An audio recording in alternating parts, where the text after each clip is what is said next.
Түз эфирде күндеми маалыматтык программасынан толукталган кечки чыгарылышы. Аны мен Кундуз Кенжебаева алып барам. Саламатсыздарбы? Алгач бүгүнкү берүүдөн кыскача анонс. Бизде артка жол жок. Президент Садыр Жапаров мектептеги билим берүү маселелери боюнча маек берип, сындарга жооп берди. Жалал Абад шаарынын аталышын Манас деп өзгөртүү менин идеям болгон. Бул тууралуу Камчыбек Ташиев Жалал Абад облусунун айланасындагы пикирлерге жооп берип жатып билдирди. Жогорку кеңешке кезексиз шайлоо ноябрда өтөт. Бул жолку шайлоого катталган жерине барып эмес, биометрикадан өткөн ар бир жаран өлкөнүн башка аймактарында туруп деле добуш бере алат. Манас шаарында тынчтык мыйзамынын алкагында милиция кызматкерлери рейдтерди башташты. Эреже бузгандарга ири өлчөмдө айып пул салынары эскертилди. Ошто 5 күнгө созулган республикалык театр фестивали өтүп жатат. Жыйынтыгында 14 театрдын мыктыларына атайын номинация каралган. Жана дүйнөлүк фестивалга жолдомо алышат.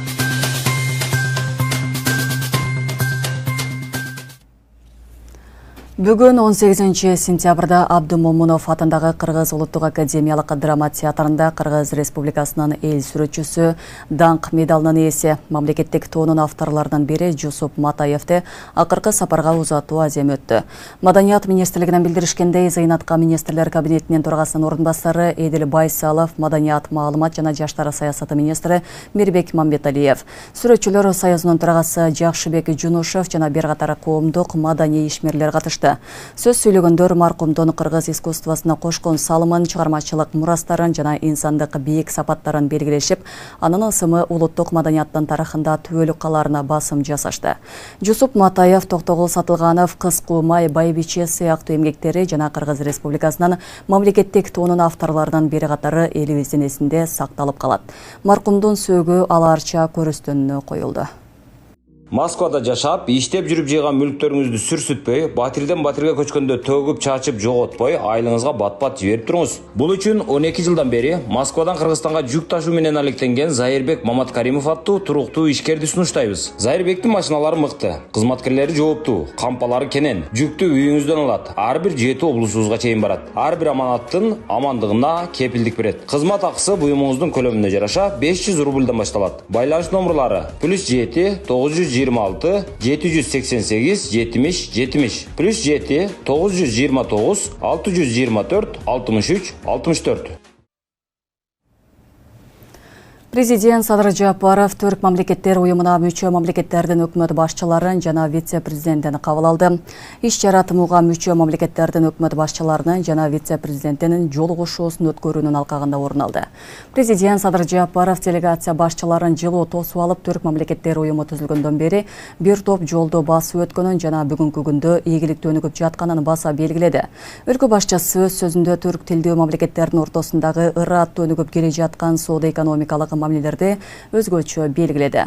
Бул контекстте ал Түрк инвестициялык фондунун экономикалык интеграциянын натыйжалуу куралы катары маанилүүлүгүн баса көрсөтүп, анын иш-аракетин өкмөт башчыларынын деңгээлинде активдештирүү зарылдыгына ишенимин билдирди. Өз кезегинде делегация башчылары жылуу кабыл алуу үчүн ыраазычылык билдиришип, кыргыз тараптан бул жолугушууну өткөрүүдө билгесен мамлекет башчылары койгон милдеттерди ишке ашыруу үчүн маанилүү аянтча катары баалашты. Алар мындай байланыштар уюмдун мындан аркы өнүгүшүнө жана интеграциялык процесстердин тереңделишине өбөлгө түзөрүн баса белгилешип, Кыргызстанды тымууга ийгиликтүү турагалык кылганын ырасташты. Кыргызстандын Түрк мамлекеттер уюмунун өлкөлөрү менен жалпы соода жүгүртүүсү 2024 жылында 2 миллиард 427 миллион акш долларын түздү. Мындан ары да экономикалык потенциалды арттыруу жана туруктуу өнүгүүнү илгерилетүү боюнча күч аракеттерди бириктирүү маанилүү деп эсептеймин. Бул жааттагы эң көрүнүктүү чечимдердин бири Түрк инвестициялык фондун түзүү болгон. Түрк инвестициялык фонду экономикалык интеграциянын натыйжалуу куралы жана биздин уюм үчүн колдоочу каржы платформасы болушу керектигин баса белгилейт элем. Фонддун иш аракетин өкмөт башчыларынын деңгээлинде активдештирүү зарыл. Кыргызстандын билим берүү системасын түп тамырынан бери өзгөртүү аракети көрүлүүдө. Мына ушул реформалардын алкагында быйылкы окуу жылы 12 жылдык окуу системасы менен башталып, ага карата сын пикирлер азайбай жатат. Айрым эксперттер жана коомчулук бул кадамга толук даярдык жок экенин айтып, ар кандай сунуштарын беришүүдө. Коомчулукта айтылып жаткан мындай пикирлердин улам президент Садыр Жапаров үн катты. Анын пикири кандай, билим берүү тармагындагы негизги көйгөйлөр жана аларды чечүү жолдору тууралуу кийинки материалда сөз болот.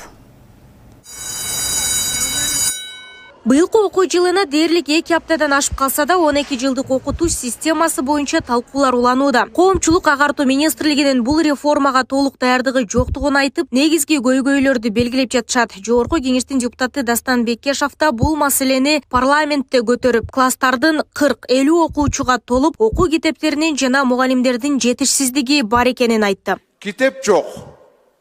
Біз мамлекеттік монополияны қылып, учкунга бердік, бирок алар жетишпей жатат. Китеп дагы эле жоқ. Мейли, китеп десең, хотя бы выход тапсаң болот да. Мугалим жоқ болот да. Мугалим кер мектептерде таптакыр эле жоқ. Бир класста 60 бала араң эле батып окушат. 60. Окутуунун бул системасына өтүү бир нече жылдан бери айтылып келгени менен акыркы 2 жылда катуу киришип ишке ашырылды. Кыргызстанда демографиялык өсүү жогорулап, балдардын саны да өстү. Ага жараша мектептердин жетишсиздиги жана башка көйгөйлөр жаралды. Айрым серепчилердин пикиринде, агартуу министрлиги бул кырдаалды эске алып, 12 жылдык системага пилоттук режимде же толук шарттар даяр болгондо гана өтсө болмок. Мындай абдан апломб менен өтүп алышты. Азыр эмне болуп атат эми? Мынакей. Ошол Ош, Бишкек, ири шаарларга бир 5-6 мектептерден өтүп ана баштаса болот эле да. Азыр эмне болду? Азыр же мугалим жетишпейт, же китеп жетишпейт. Натыйжада президенттин эң сонун аракетин мындай бир кичине шек келтирип атышат да. Шек келтирип атышат. Биздин кээ бир ири чиновниктер дагы убагында айтышкан, ай шашпагыла, бул мындай нерсе туура келбейт экен. Эми крайний ким болуп калды? Ата-эне менен окуучу болуп калды да. Ата-эне менен окуучу болуп калды. Эми азыр кече жакында бир 2 жума мурун агартуу министринин орун басары айтып атат, мен абдан ыза болдум ал кишинин сөзүн угуп алып.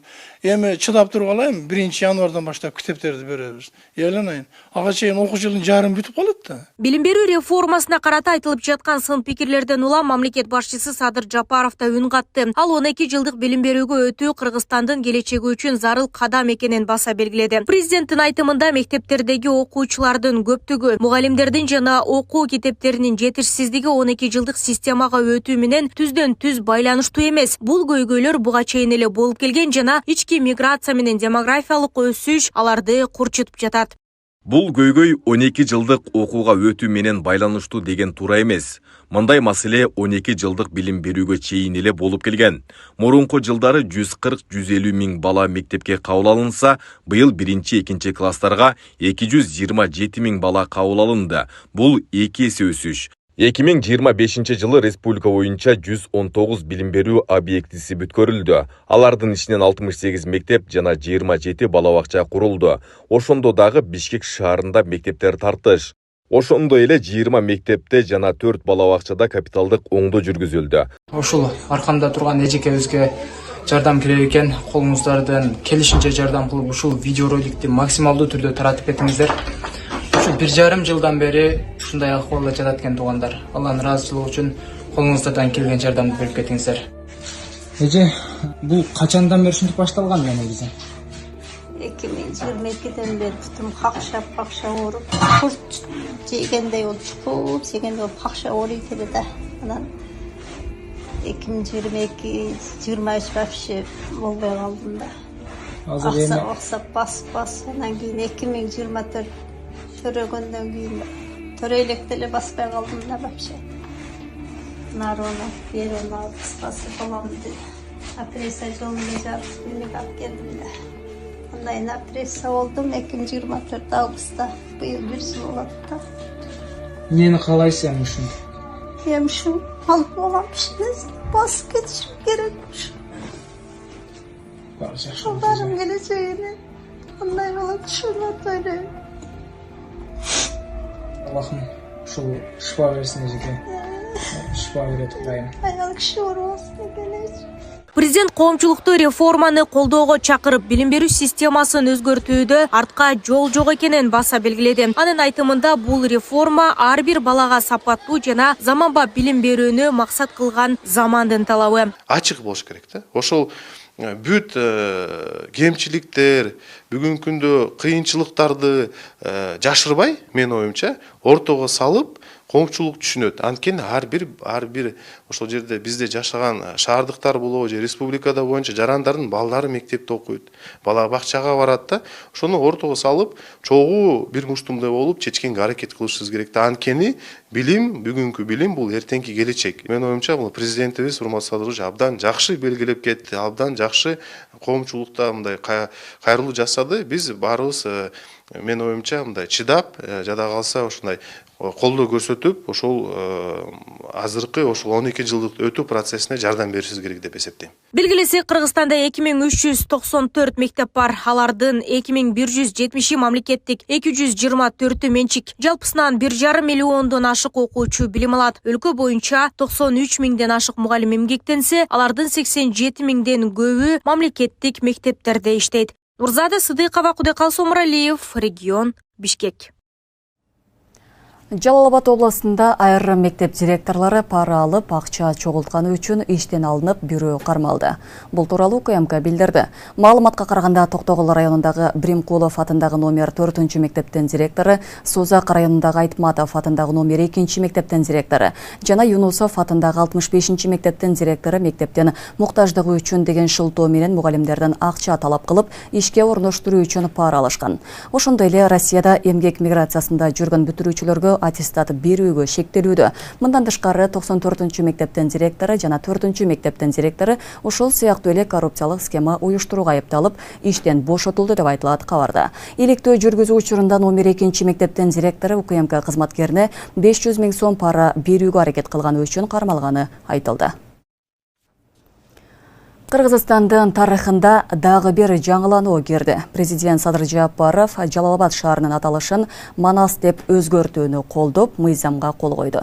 Документ 10 күндөн кийин күчүнө кирет. Буга утурлай министрлер кабинетинин төрагасынын орун басары УКМК төрагасы Камчыбек Ташиев мындай өзгөрүүнү колдоп чыгып, жаңа аталыш тууралуу пикирин билдирди. Ошондой эле Манас шаарына байланыштуу эл арасында айтылып жүргөн айын кептерге чекит койду. Кененирээк кийинки материалда. Ар бир кыргыздын жүрөгүндө Жалал-Абад жок. Ар бир кыргыздын жүрөгүндө Манас бар. Президент Садыр Нуркожоевич мыйзамга кол койду. Биздин область өзгөргөн жок. Өлкө тарыхында чоң өзгөрүү болду. Жалал-Абад шаары эми расмий түрдө Манас шаары деп атала баштайт. Тиешелүү мыйзамга президент Садыр Жапаров кол койду. Министрлер кабинетинин төрагасынын орун басары УКМК төрагасы Камчыбек Ташиев бул чечимди колдоп чыгып, жаңы аталыш улуттук өзгөчөлүктү чагылдырарын белгиледи. Анын айтымында Жалал-Абад аттуу шаарлар башка өлкөлөрдө да кездешет. Ал эми Манас деген аталыш эч жерде жок. Чын-чынына келгенде бул Жалал-Абад шаарын Манас шаары кылып кайрадан атын кайрадан коюу мен идеям деп айтсам да болот да. Мен дагы идеям болду. Жана элибиздин ошо суроолору болду да. Туура Жалал-Абад деле жаман шаар эмес болчу. Бирок Жалал-Абад Индонезияда Жалал-Абад Афганистанда бар Жалал-Абад Пакистанда бар, Жалал-Абад Индияда бар. Бирок Манас бир гана Кыргызда бар да. Манас бир гана Кыргызда бар. Дүйнө жүзүндө Манас деген шаар бир гана Кыргызда бар. Мен ойлоймун, урматтуу президентибиз эң туура чечим кабыл алды. Бул азыркыга эмес, келечек муундарга. Муну дагы бир 20-30 жылдан көрөсүңөр. 30 жыл өтөт, 20 жыл өтөт, 50 жыл өткөндөн кийин биздин азыркы жаш балдарыбыз чоңоюшат. Аны ошолор айтат, бизге рахмат айтат ошондо. Рахмат, туура эле ошону өзгөртүп коюшкан экен. Биз ошо ойдон калбастан мына Манас болуп калдык. Манас шаары болуп калдык деп сыймыктана турган убакыт келет. Бирок аны үчүн кичине убакыт керек, бир аз жылдар өтүш керек. Соңку күндөрү коомчулукта Манас шаары өлкөнүн борборуна айланабы деген суроолор көп талкууланды. Бул боюнча Камчыбек Ташиев так жооп берип, борборду көчүрүү маселеси жок экенин, мындай чечимди эл гана кабыл алаарын айтты. Манас шаарын борбор кылуу боюнча азыркы күндө эч кандай ой жок андай. Мен мына ачык айтып коеюн, эч кандай жетекчилердин оюнда же болбосо башка бир саясатчылардын оюнда андай нерсе жок. Бирок Манас шаары Кыргыз мамлекетинин борбору деп аталып қалса, бұл сонун эле болмок. Сонун эле болмок. Бирок азырынча андай маселе коюлган жок эч жерде, андай маселе көтөрүлгөн жок. Эгерде андай маселе көтөрүлүп калып, же ошондой маселе боло турган болсо, аны эл чечиш керек. Борбордун атын өзгөртүүгө же борборду которууну элибиз чечиш керек. Аны бир саясатчылар же кайсыл бир жетекчилер, кайсыл бир топ чечпеш керек. Ошондой эле атайын кызматтын башчысы Жалал Абадка өзгөчө көңүл бурулуп жатат деген сын пикирлерге жооп берди. Азыркы Манас шаарындагы шаардык жана облустук бийлик тапшырмаларды тез арада аткарып, жаңы идеяларды сунуштап, бөлүнгөн каражаттарды максатка ылайык колдонуп жатканын билдирди. Ал эми ал жерде эмне үчүн ушундай тез өнүгүп атат, тез ушундай жумуштар болуп атат? Себеби ошол жердеги биздин иштеген мэрияны деп коеюн. Мэрияда иштегендер, губернатор болуп иштегендер, ошолордун иштеринин жакшылыгы да. Аларга канчалык идеяларды айтсаң, же канчалык сунуштарды берсең, алар тез-тез аткарып турат да. Например, башка бир региондорго бир идея берсең, башка бир шаарларга, акимдерге, губернаторлорго айтсаң, алар ошол идеяны же болбосо эсине чыгарып коюшат, же аткарышпайт, же чала аткарышат. Ал эми Жалал Абадка болсо, мисалы Жалал Абад шаарына мына давайте ипотеканын үйлөрүн курайлы дедик эле. Жалал Абад шаарынын мэри, губернатору чуркап, тытынып жүрүшүп, жерлерди таап беришет. Ошого тез-тез ошол жумуштарды аткарышат. Бардыгы ушу кыргыз мамлекетинин ичинде Жалал Абад шаарында ала турган болот. Ошондуктан Жалал Абад шаарынын өнүгүшү бул бир эле Жалал Абад шаардыктар үчүн керек эмес. Бул бүт мамлекетибиздин ар бир жараны үчүн керек. Ошондой өнүгүү башка шаарларда да болуп атат. Болот. Бирок ал жакта темп мындай бир аз басаңыраак да. Инициатива жок. Мындай жергиликтүү бийлик органдарында иштеген адамдардын инициативасы жок. Чуркап иштешпейт. Же болбосо аларга анын кереги жок. Четтеп тура беришет, жоопкерчиликтен качышат. А Жалал Абад шаарында күндө жаңы идея, жаңы проекттер, жаңы ишканалар, ошонун бардыгын жергиликтүү бийлик органдарынын жетекчилери өздөрүнүн желкесине салып, мойнуна салып алып тартып кетип атышат. Шаардын жаңы аталышына байланыштуу бир катар расмий документтер өзгөртүлөт. Бул үчүн жергиликтүү бюджеттен каражат бөлүнөт. Ал эми тургундардын жеке документтерин жаңыртуу тартиби боюнча өзүнчө жол жобо иштелип чыгары айтылды. Бүгүн Манас шаардык кеңешинин кезексиз сессиясында мэр Эрнисбек Ормоков өлкө башчысы мыйзамга кол койгонун билдирип, депутаттарды жана шаардыктарды куттуктады. Мына меселелерди сессияда баштаардан мурун дагы сиздерди куттуктап кетейин. Кечээ күнү Президентimiz Садыр Нуркожоевич мыйзам жобосуна кол койду. Жалал Абад шаары мындан кийин Кудай буйрса Манас шаары болуп аталат. Ошол менен сиздерди куттуктап кетейин.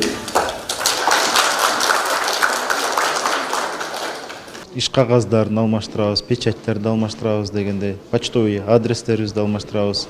Ошондой эле мекеме ишканалардын дагы аттары өзгөрөт.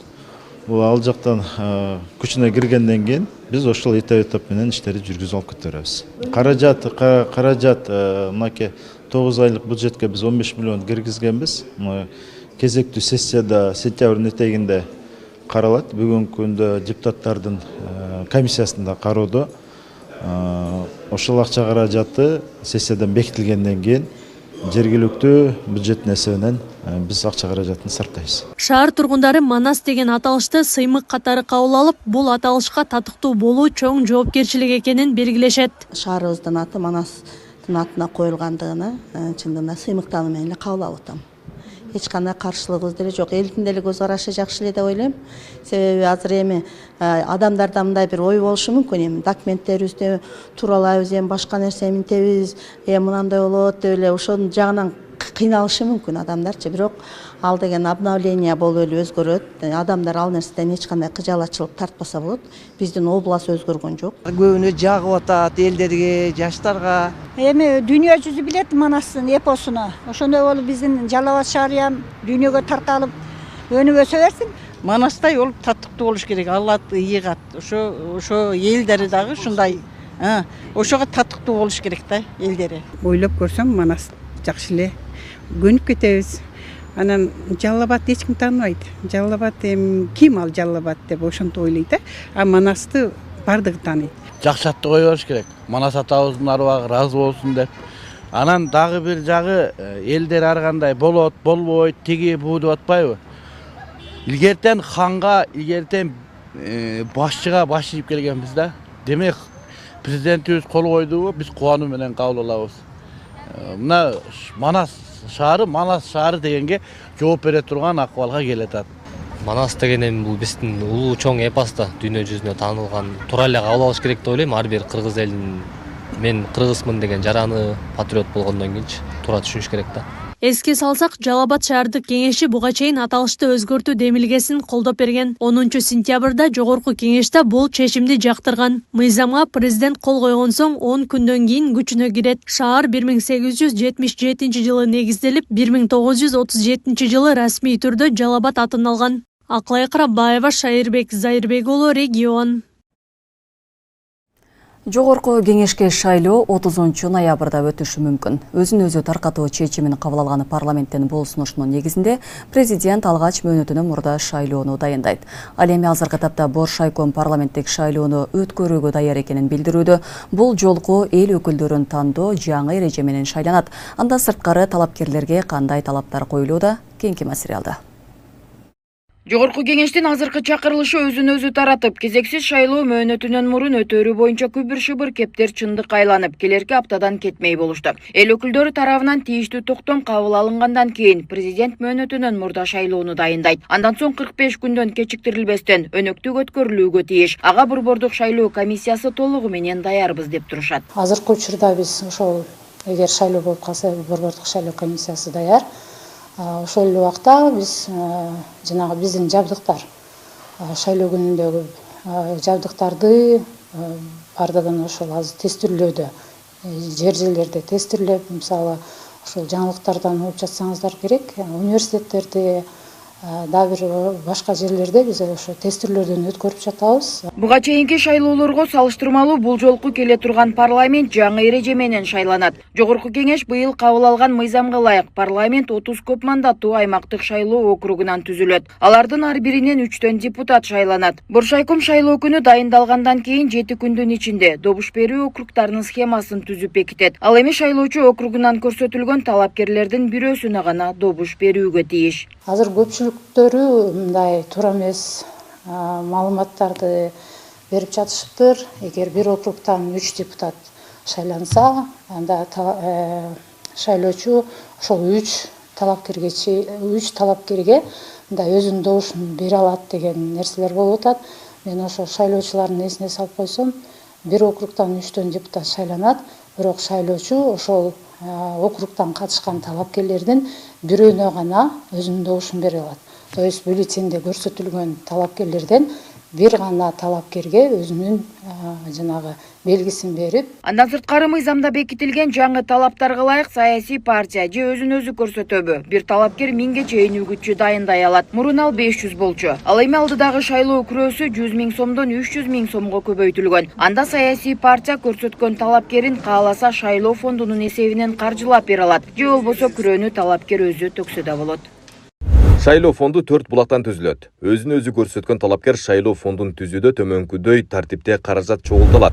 Талапкердин өздүк салымы 10 миллион сомдон ашпайт. Саясий партиянын талапкерге болгон каражаты миллион сомдон ашпашы керек. Жеке жактардын ыктыярдуу кайрымдуулугу 500 000, юридикалык жактардын кайрымдуулугу 500 000.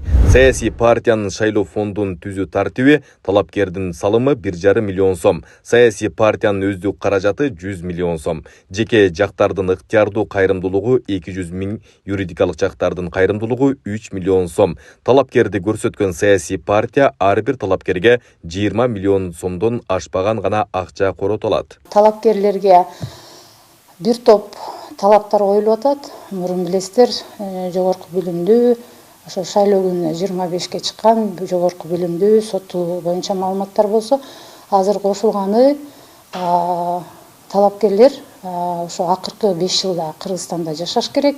Анан эгер кандайдыр бир себептер менен талапкер окуусуна байланыштуу же болбосо жумушуна байланыштуу башка жактарга чет жакка чыкканда ошо 6 айдан ашык болбош керек. Ошол норма киргизип жатат.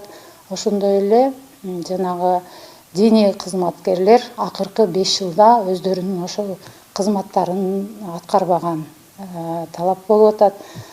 Дагы бир талаптар жанагы кылмыштуу топтордун мүчөсү болбош керек. Ошондой эле бул жолку шайлоо системасында добуш берүүчүлөр үчүн да бир топ ыңгайлуу шарттар түзүлгөн. Мында катталган жерине барып эмес, өлкөнүн кайсыл аймагында жүрбөсүн ошол жактан өзүнүн округундагы талапкерди шайлай алат. Азыр мурун билесиздер, форма 2-нин анын артында да аябай чоң проблемалар болчу.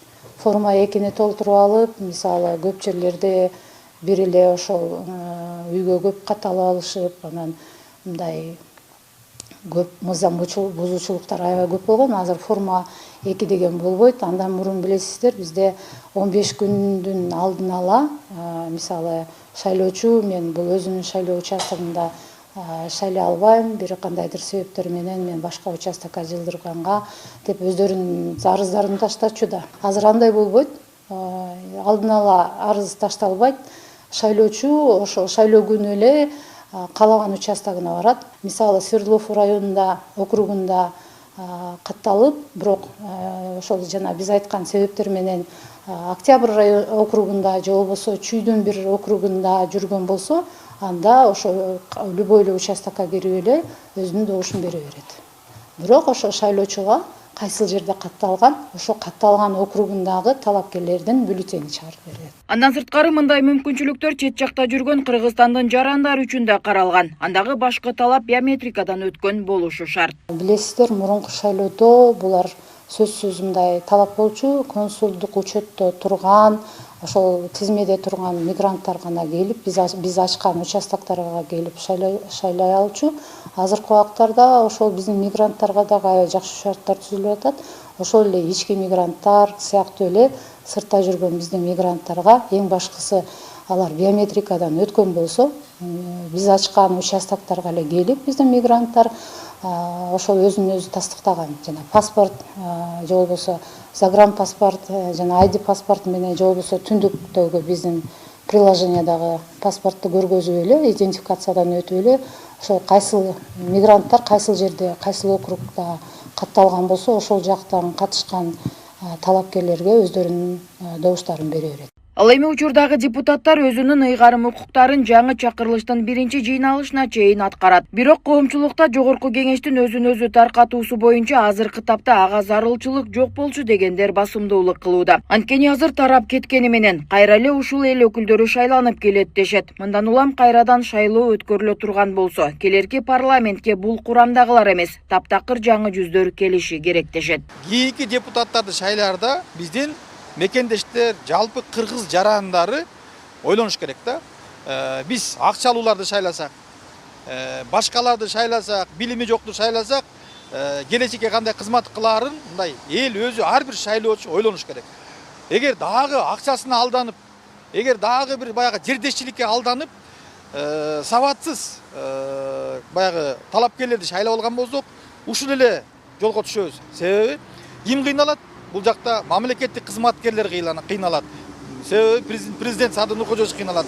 Мына ушуларга мындай эптен себеп жакшы демилгелерди көтөрө турган, жакшы мыйзамдарды кабыл алып бере турган мындай демилгелүү топ депутаттар керек да. Белгилей кетсек, учурда өлкөдө аралаш шайлоо системасы колдонулат. Ага ылайык жогорку кеңештин 54 депутаты пропорционалдуу система менен партиялык тизме аркылуу, 36 депутаты бир мандаттуу округтардан болуп, жалпы 90 депутат шайланган. Ал эми жогорку кеңештин 8-чакырылыштын депутаттарын шайлоо мыйзам план боюнча 2026 жылдын ноябрь айында өтүшү керек болчу. Кыргызстанда болсо жалпы 4 миллион 237 миң шайлоочу бар.